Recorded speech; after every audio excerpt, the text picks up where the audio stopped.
মজার ব্যাপার হলো, আপনার পুরো গল্পটা কেউ জানবে না, তবু আপনাকে জাজ করবে। কথা না বললে ভাববে অ্যাটিটিউড, না মিশলে ভাববে অহংকারী, আর একটু মিশুকে হলে ভাববে গায়ে পড়া।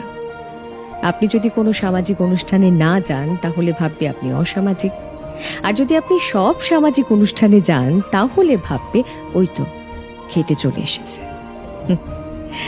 অনুভূতি নিয়ে গদগদ হলে ভাববে ঢং, আর অনুভূতি প্রকাশ না করলে ভাববে পাথর। পাবলিকলি কোনো একটা ভালো কাজ করলে ভাববে শো অফ করছে। বিয়ের আগে 4টে বিপরীত লিঙ্গের বন্ধু বান্ধবের সঙ্গে ঘুরলে ভাববে চরিত্রহীন, আর ঠিক বিয়ের পর 4টে বিপরীত লিঙ্গের বন্ধু বান্ধবের সঙ্গে ঘুরলে ভাববে আরো বড় চরিত্রহীন। প্রেমিক বড়লোক হলে ভাববে গোল্ড ডিগার। একটা দামি শাড়ি